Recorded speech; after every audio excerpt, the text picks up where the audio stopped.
us rallying all our defenses.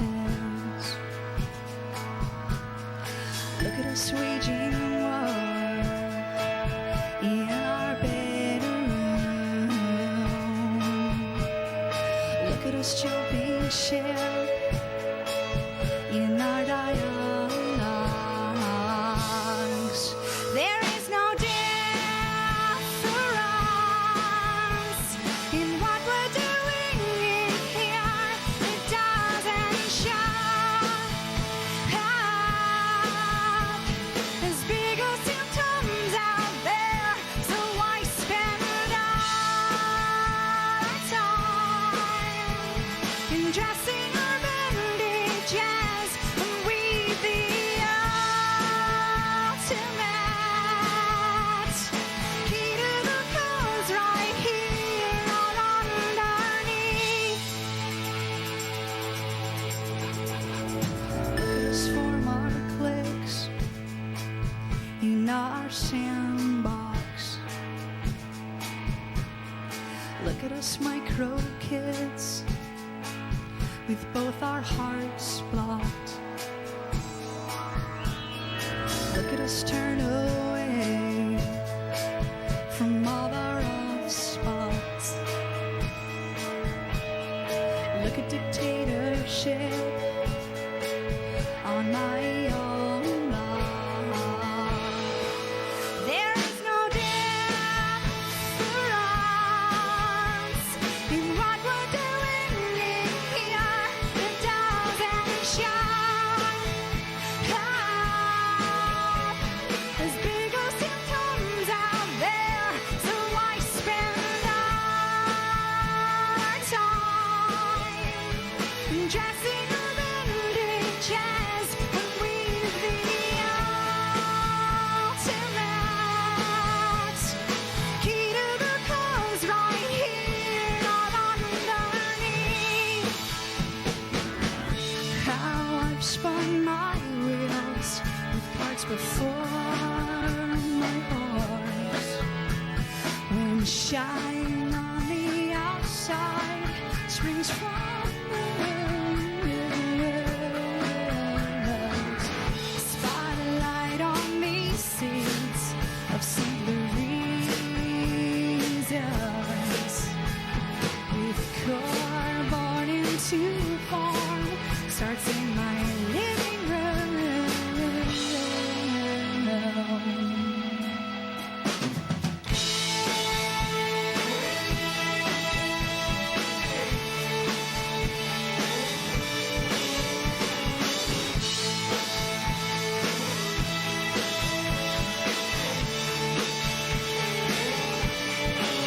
There is no difference in what we're doing in here. It doesn't shine up as big as symptoms out there. So why spend our time dressing our bandages and weave the ultimate key to the cause right here or underneath?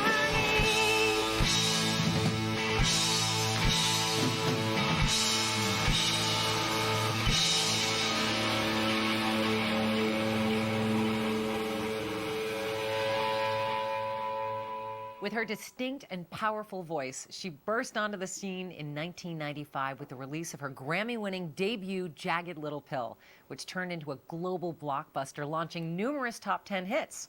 And this morning, we are so pleased to be spending the next hour with Alanis Morissette, starting now on Private Sessions.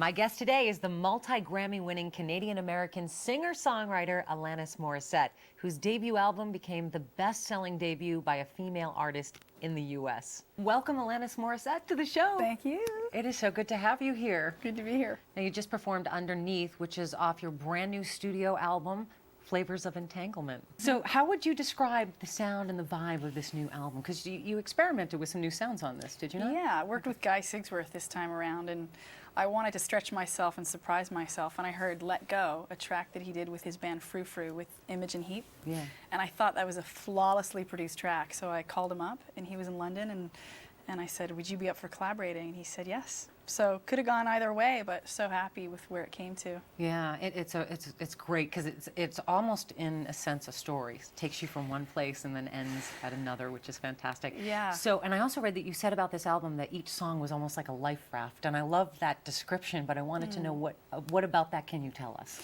in a sense? Well, I think had I not been writing this record, I would have completely lost it. And I lost it anyway, but I lost it through my songs and just came to the studio and would write every day. And typically I'll write in retrospect. Right. But this record was so immediate. What was happening in that moment was going on to tape, period.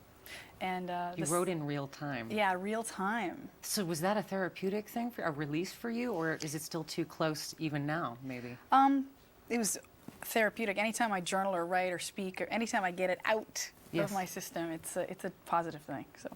I would agree. Well, you look very happy with it. Thanks. I'm psyched. Yeah, it's fusion, really. It's fusion of the taste that I typically like sonically. And kind of the technological aspect of things is Guy Sigsworth's signature thing, and Andy Page, who worked on it too. They're geniuses. And then the organic, what I also love is the pure sound of instruments. So it's a bit of both. Yeah. Now, all right, people often ask you who your songs are about. Don't worry, I'm not going to do that. Bless you. We don't do that here. Although I definitely want to. But you do say that there's a really big difference between secrecy and privacy. I want to know how you see the difference. Well, privacy, I think, is motivated by love and certainly respect of the other people whom I'm writing about and my own personal journey. Secrecy is out of fear, I think, motivated by fear. So I do my best not to be secretive and to be as transparent as I can as a human being, because if I only show certain aspects of myself, it denotes that I am trying to be perfect. Right. And I'm trying to be perfect by talking about how I don't want to be perfect right now. Right. But this whole perfectionism thing in society is, I think, one of the biggest issues with people's self-esteem on the planet. So through my songs, I just really want to share my humanity. And then, certainly keeping the privacy of the people I write about. It's not about revenge or wanting to attack people. It's wanting to get it out of my body. Yeah, and it's almost like it works good in so many ways, because you get it out, so it's therapeutic, and then people who relate to it get to take whatever they want from it, and it helps them. Yeah. And of course, you get to make a living doing what you love. It's so great to do what I love. And it's just about me until the song is released. Right. Then it's not mine anymore. Exactly. People make it theirs. Do you feel like you've reached a new level of intimacy or depth with this record for yourself? Always. I mean, my aspiration is to further my capacity for intimacy with every person I meet and every relationship I'm in and every record I make. So, yeah. All right. Well, I can't wait to hear more. Flavors of Entanglement. Just love that name too. Real quick, is the name as important to you as picking songs on the album? Yeah, it's all intuitive, and a lot of times the title will just jump out of a song, and that one definitely did.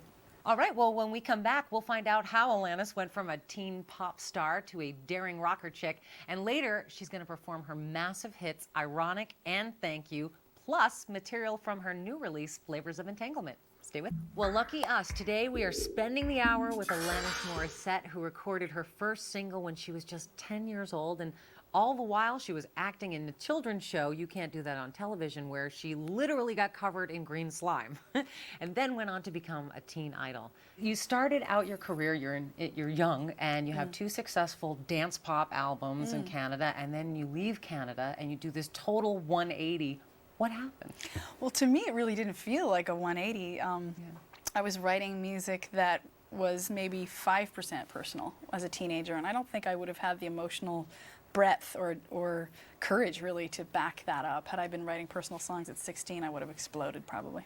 So once I moved though from Canada to Los Angeles, I committed to myself that I would write a record that really felt like myself. And I wouldn't stop until I did that. So when I met Glenn Ballard, his invitation to me at that time was, let's just see who you are, just write who you are. And that was a perfect match at the time. I was going to say, you guys definitely had a special, he kind of gave you your wings, so to speak, in that Yeah. sense of the freedom to write, which is great. Yeah, he did. It was just an invitation, and it was safe too. There were Yeah. no preconceived notions about what he wanted to hear from me, as there had been in Canada at that time. Right. And that's So- understandable too. Starting out, everyone thinks they know what you should wear and what you should sing, Right. and The whole should thing's hilarious, isn't it? it is. It's pretty funny. Should, All right, it's so funny. we need to back up a little bit because I need to Yes. ask you if there was a. Did you really get mugged in L.A. and the robber took everything but your songs that ended up being Jagged Little Pill? Yeah. That did happen. Yeah, to I you. was held up at gunpoint, and It was and- at gunpoint. I yeah. didn't know that. Yeah, and he asked for all my things, and I just loved him so much in that moment. I was just like, oh, I love you. It must be so terrible to be Oh. asking me to give you all my things right now. So then I gave him all my things, and I just kept saying, please don't take my bag. Please don't take my bag. I didn't say it to him, but I Yeah. said it in my head.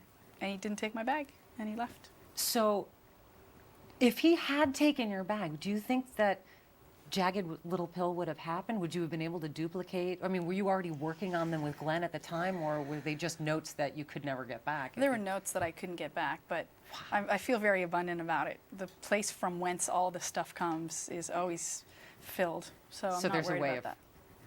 That It would makes have been sense. all fine.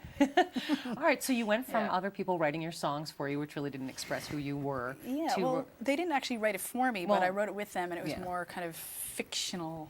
fictional stuff. I was as writing opposed to- songs when I was 10 about finding the right man, so it was all kind of, I'd like to say prophecy, but it was really just kind of me making words up that sounded good at the Well, time. you liked words young early Yes, on, didn't you? words are fun. You were an old soul, obviously. I think, I don't know.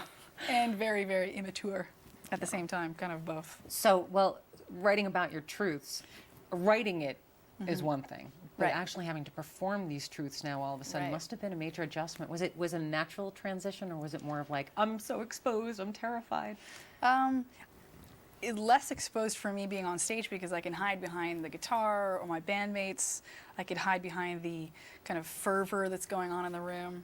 I Interesting, think you said I can hide on stage. Like, it's the last place I would think of. I but- can. It's. I think I can hide behind the performance of it. Okay. Having a conversation, way more vulnerable I suppose you're right. That's for true. me, anyway. Well, so your album, Jagged Little Pill, finally, thank God the robber didn't take the notes, and the album came out, of course, mega album for you. Was it true that a DJ broke this? I mean, I know it was released worldwide, but you ought to know, was there an LA DJ that actually, I'd heard I stories think about, on K-Rock. Okay, that's someone what it played it was. on K-Rock. and then it just kind of sparked it from there. Our first show that we did, I think it was my 21st birthday.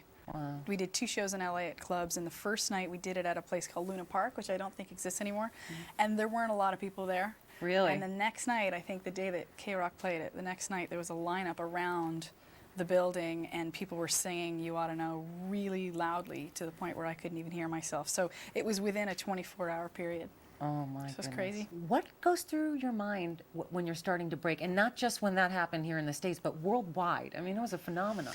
It was. It went from also, we did a tour around America in a van in clubs, 200 seaters maybe, and then within a month or two we were playing arenas. So there was also the adjustment of barely being able to be a boss at 21. I'm barely able to be a boss now. So, and then being catapulted in this position of being this leader, and I was still trying to find my own parental figures at that time. So I that bet. was a big adjustment too.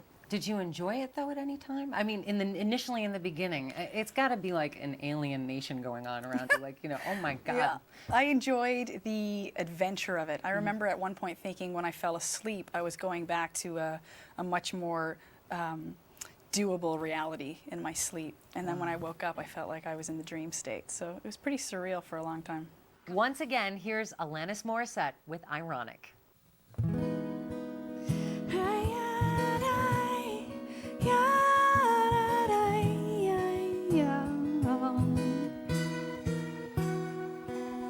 An old man turned 98. He won the lottery and died the next day. It's a black fly in your Chardonnay. It's a death row pardon, 2 minutes too late. And isn't it ironic?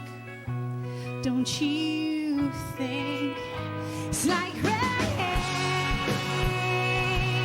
on your wedding day? It's a free ride when you've already paid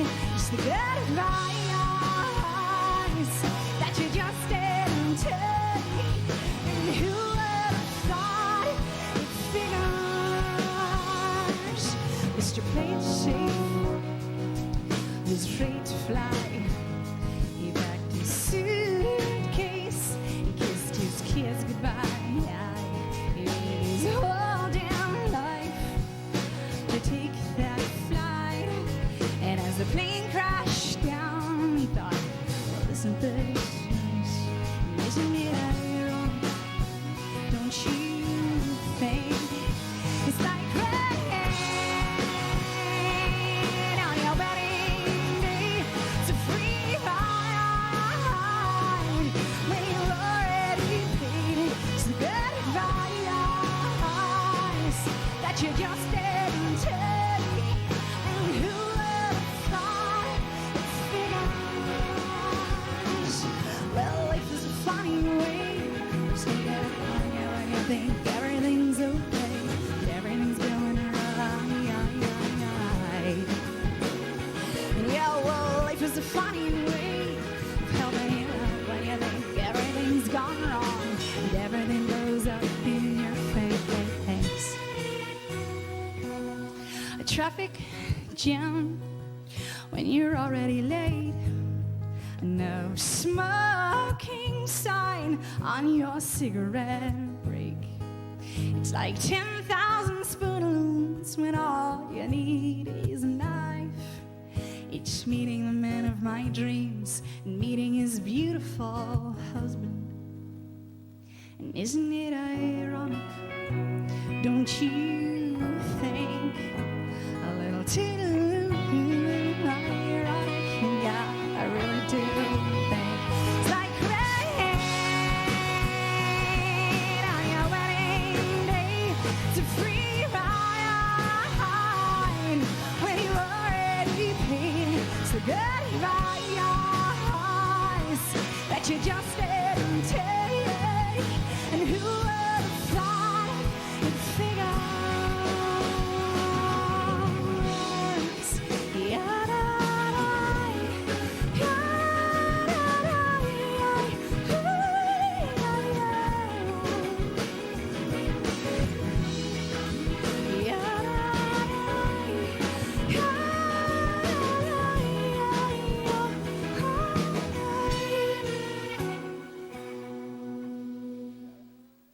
That was Ironic from Alanis Morissette, which was one of her biggest hits from Jagged Little Pill, which ended up being the highest selling debut album worldwide, and I think it broke a couple of other records as well. It was just insane. And before we took a break, you were telling me that when that record was released at the tender age of 21, within 24 hours, people were lined up and they were screaming and singing You Ought to Know. You also became a big symbol for female empowerment and passion and its need for expression, obviously. I mean, did it surprise you that there were so many people, including you know, young women especially, who just really connected to your music? Was it surprising? Yeah, it was surprising, and I think I was comforted by the fact that people were using it for their own comfort or betterment or whatever they were using it for at the time. I look back in retrospect now and realize how important it is for expression in my own life to be happening all the time. So to think that I was encouraging that in other people, big thumbs up. Yeah, right? Yeah. And you know what was really crazy too to me was the fact that the press focused on you being an angry young woman, when in reality, I'm laughing because there's millions of angry young fans out there, and there's the story, and they're just zeroing in on. Did you like that title? I mean, I can't imagine that anyone would, because you weren't really angry. Well, I had anger in me, but it was the one-dimensionalizing of you are just this, you are just spiritual, or you are just angry. You know, that's just violent to me. So, but anger is such a beautiful life force that, you know, there could be worse things to be considered. There certainly could be. So, you know, I'll take that. Did you ever find fame at any point just completely overwhelming and want to just give it all up? Had it ever gotten to that point for you? Yeah. I remember reading somewhere about you saying you didn't laugh but twice in an entire year. Yeah, that was a rough time. That's tough. I think because I was, and still am, such a people watcher, my favorite thing to do is just stare and watch people in action. So I turned into the watch-ed. People were watching me, and I'm Canadian, and I have all these shame issues, so all of a sudden people were staring at me. You think it was because you were Canadian? I think so. I blame it all on my culture. No, yeah, I think I wanted to watch other people, and people were watching me, so that was an adjustment. And I remember not being able to leave my hotel room during certain periods, and people had snuck into my hotel room while I was on tour and left notes in my bed, and everything felt so invaded and misinterpreted. And I remember thinking that if that was the way it was going to be, it was unsustainable for me. So you definitely were thinking about hanging up the towel at one point. Yeah, or jumping off a bridge. Oh, well, we're so happy you didn't do that. Me too. And you actually, obviously you did, because you stuck around and you did the follow-up, supposed former infatuation junkie. I have a longer title. I love that record. It was built in the middle of the fire. And Thank You, to me, is the kind of epicenter of that record, to me, the song Thank You. Because it just spoke to how I felt when I finally relaxed and stepped away from all the heat, as I saw it. Yeah. Well, at what point did you feel comfortable finally again challenging yourself and not really caring about your audience's perceptions?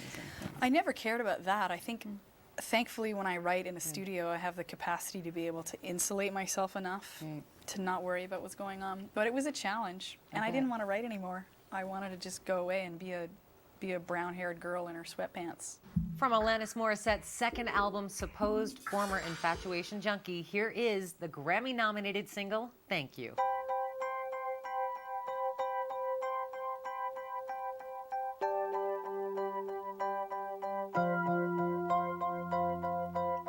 How about getting off all these antibiotics?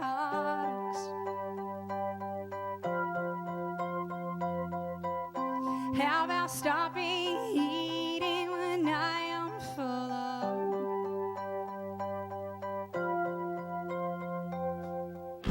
How about them transparent dangling carrots? How about that ever elusive good old? Thank you, India. Thank you, terror. Thank you, disillusionment.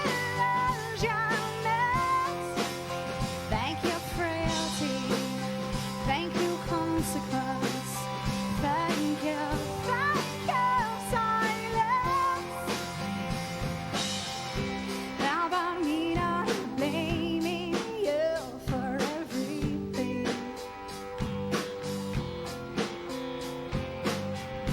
How about me enjoying the moment for once? How about how good it feels to finally forgive you?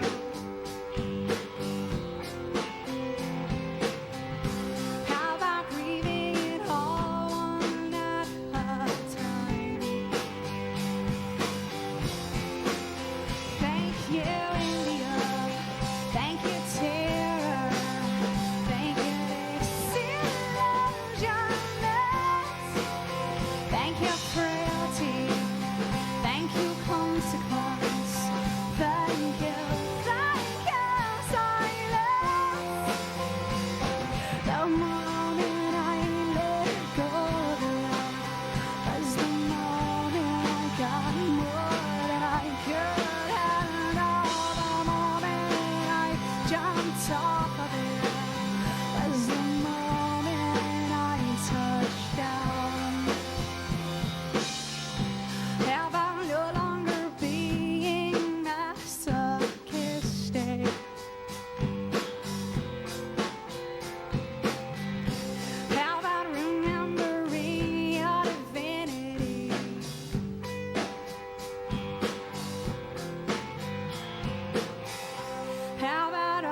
That was Thank You, another one of Alanis Morissette's top international hits, one of my personal favorites too. Oh, cool. Me too.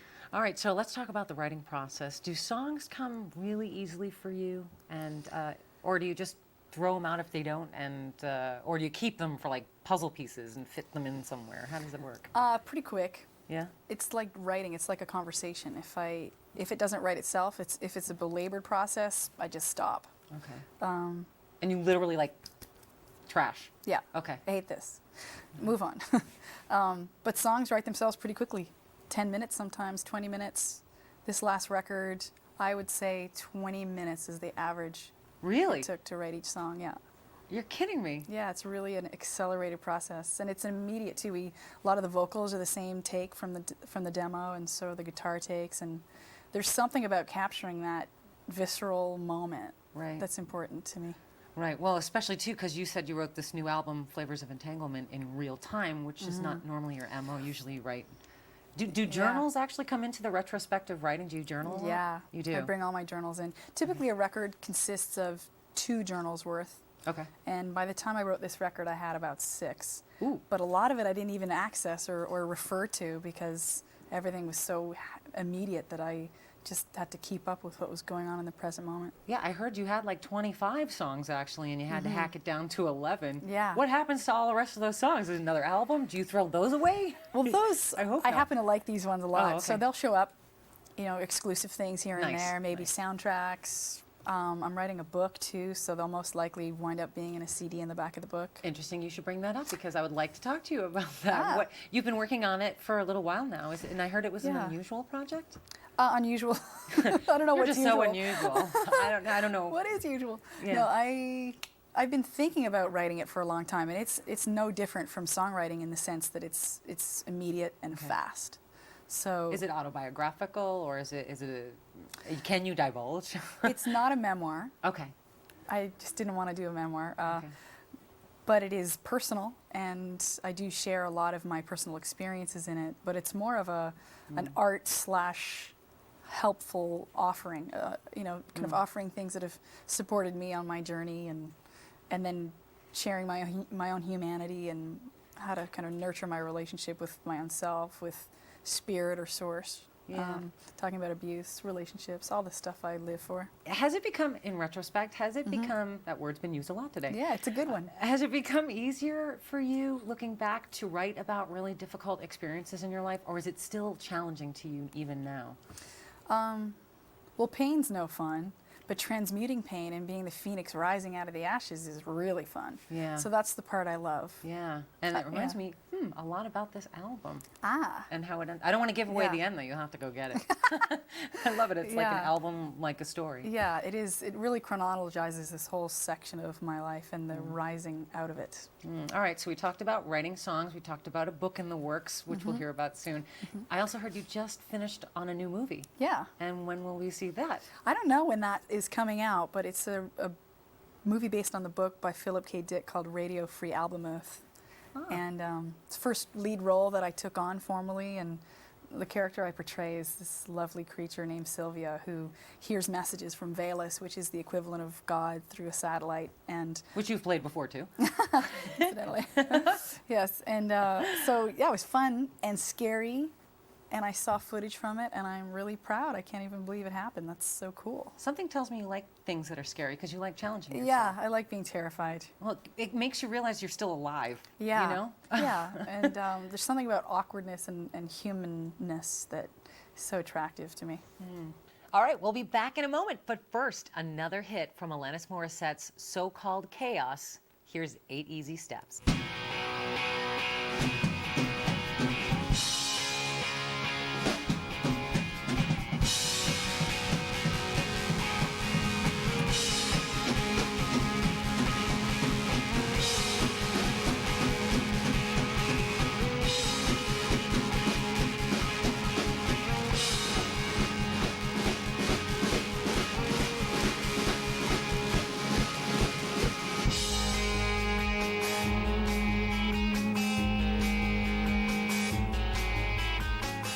How to stay paralyzed by fear of abandonment. How to defer to insolvable predicaments. How how to control someone to be a carbon copy of you, how to have that not work and have them run away from you, how to keep people at arm's length and never get too close, how to mistrust the ones we supposedly love the most, how to pretend we're fine and don't need help from anyone, how to feel worthless unless you're serving. I'll teach you all this in 8 easy steps, course of a lifetime you'll never forget.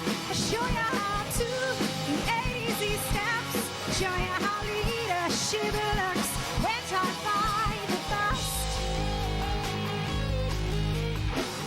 How to hate women when you're supposed to be a feminist, how to pray all pious when you're really a hypocrite, how to hate God when you're a prayer and a spiritualist, how to sabotage your fantasies, and I'll teach you all this in 8 easy steps, course of a lifetime you'll never forget. I'll show you how to in 8 easy steps, show you how leadership looks when taught by the best. I've been doing research for years. I've been practicing my ass off.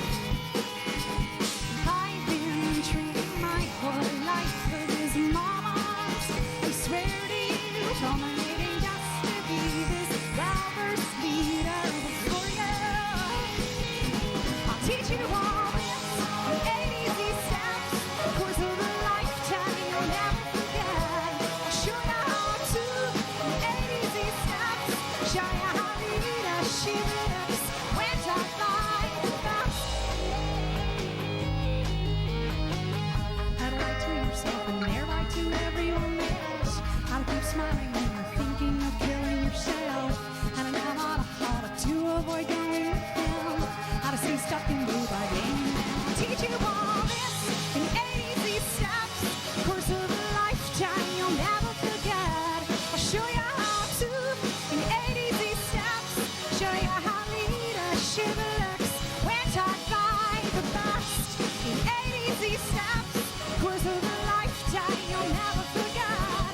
I'll show you how to in 8 easy steps. Show you how leadership looks when taught by the best. Welcome back to Private Sessions. My guest, Alanis Morissette. I've been having such a great time Me with you too. this hour. I can't believe it's almost over.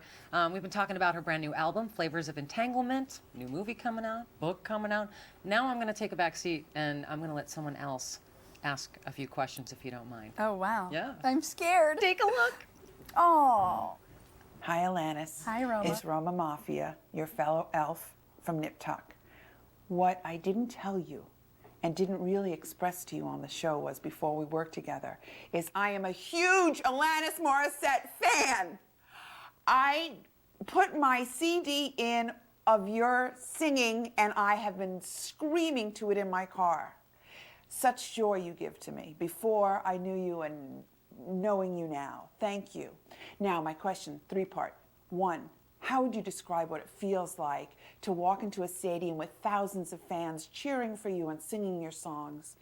B, what does it feel like to walk onto a set when you're just about to act? And C, who was the better kisser, me or that other chick from whatever in the city? I love you. Oh, I love her. I'm going to choke up. She's great. Yes. Oh, So so sweet. do you remember 1, A, and B? And C? My brain, memory-wise, is the size of a flea. So I think the first one was, how does it feel to be in a stadium? Yeah, have people screaming thousands and singing your songs. It's adorable. Yeah. I'm watching them as much as they're watching me. So That's right, because you're a people watcher. I'm a people I watcher. know that now. So I love to watch the peoples. Yeah. The second one was... How does it feel to walk on a set when you're about to do a role? Oh, terrifying. Yeah. I'll get my bearings. Why is that? Because you're now all of a sudden not being you, which is normally what you do with your music. It's kind of enveloping another... Well, I hide behind movement and music and hair. So when you're doing a I know. scene, hi. So when you have your hair in a ponytail and you're speaking and having to memorize lines, I don't have the best short-term memory. So memorizing lines is actually a real sort of challenge for me. Whereas other actors whom I've worked with, they'll read it and they got it. in 3 seconds. Yeah. It's like a muscle, though, I have to say. If you do it a lot, It's true. You're doing you it. can, no one knows. No. Giving away my secrets, Sorry. I'm vulnerable. You're good at No. it. And then the third question was the kissing competition. Yeah, apparently I missed this episode of Nip Tuck. Wow. Distinctly different and unique. That's my answer. All right, I like it. It was very diplomatic. Yeah, well, it's true. All right, so I really want to ask you now is how often you are still acting these days. I know we talked about the movie, but are you doing any other projects, or are you going to be showing up on Curb Your Enthusiasm again, which was one of my favorite episodes, by the way? Oh, that was fun. Yeah. I'm open to it at all times, and I'm constantly in conversation. It's really about bridging the calendars. That's Singing and acting, they compete a lot. And music is a little easier for me because once we lock in a tour or I lock in a commitment to being in the studio, but movies, they push and they move. And Yeah. so I definitely look forward to acting again, though, lots of time. Yeah, well, I had to know, though, on that scene with Curb Your Enthusiasm, did you really tell Larry what the You Oughta Know song was Who was based on? about? Yeah. Of course not. You didn't tell him? No. Good for you. So you kept it, you've been able to keep that all along. Yeah. So is it going to be when you're 106? And you're like, No, I will go they to my wheel you grave. out. All right, I'll tell you.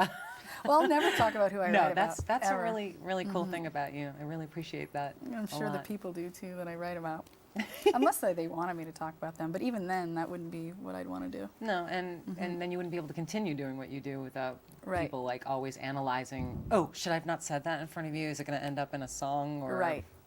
Yeah, I have some people, after I've hung out with them for a certain amount of time, they'll give me the green light. They'll say, you can write anything you want about this. So that's sweet. You're about to embark on this huge tour behind this new album. Are you looking forward to it? Is it any different now than it was maybe when you first started? Have you kind of got it down to a science where you're comfortable with touring? I do. Way better at self-care. Yeah. Surrounded by people at this point, a lot of whom I've known for so many years. They that tell you to eat. They tell me to eat. Yeah. They don't have. No one has to tell me to eat. Good. I'm I glad. love to eat. Yeah. So yeah, fine art now. Yeah. Easy to tour, fun. I set better boundaries so I can say no and I'm not exhausted and depressed to high heaven. So it's great. Well, I wish we didn't run out of time because now I want to know how you set those boundaries. There's a lot of women out there that even to this day look at you as kind of the guru who helped them get through some pretty tough times in their life. And Well, I'm it's writing always all great. about it in the book. So. Oh, wonderful. Yeah. All right. Well, I look forward to that. Do you know the title? Yeah. Is it a working title for the book? Yet? Not yet. Not yet? Yeah. All right. We don't want to jinx anything. Not that I believe in jinxes anyway. I don't either. Well, before I say goodbye, you're going to play one more song for us I'd love to. from the new album? Yeah. Excellent. Go grab yourself a copy. Flavors of Entanglement. It's in stores now. Alanis Morissette, thank you so much for being here. Yeah, thanks it was for such having. a pleasure. Yeah, me too.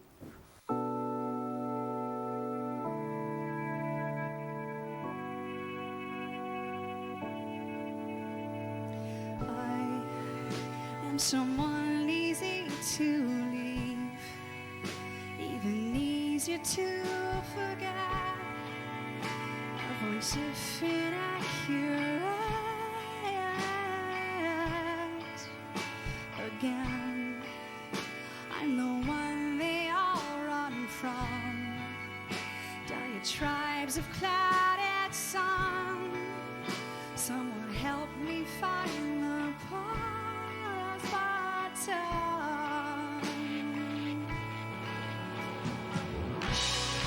All these tapes in my head swirl around, keeping my vibe down. All these thoughts in my head are my own, wreaking havoc.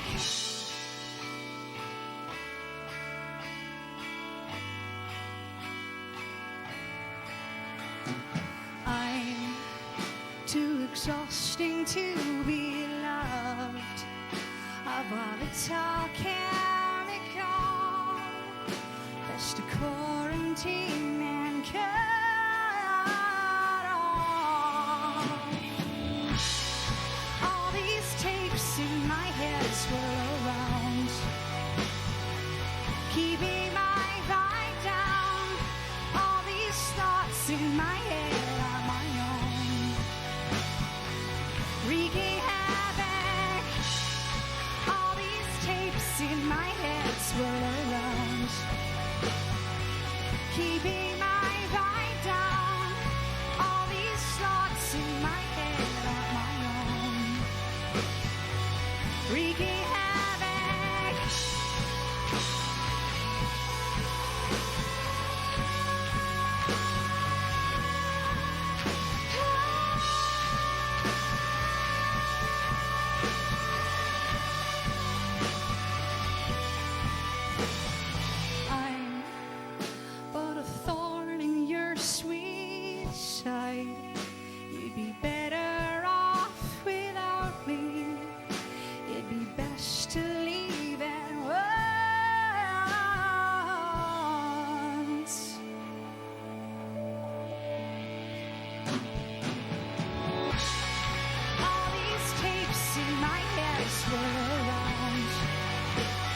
keeping my vibe down.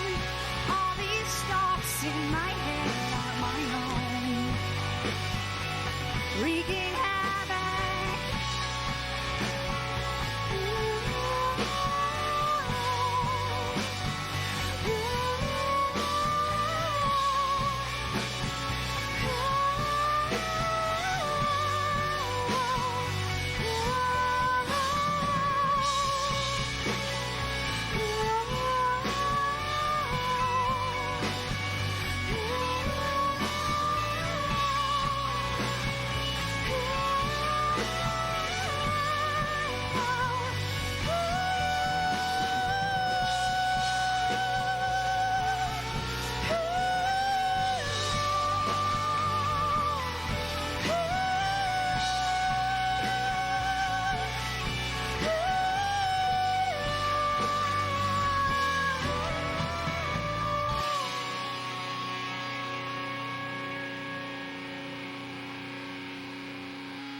For more on Alanis Morissette, go to our private sessions page on our website at aetv.com. We're also eager to hear what you have to say about our show, so you can join our discussion board or just email us directly at privatesessions@aetn.com.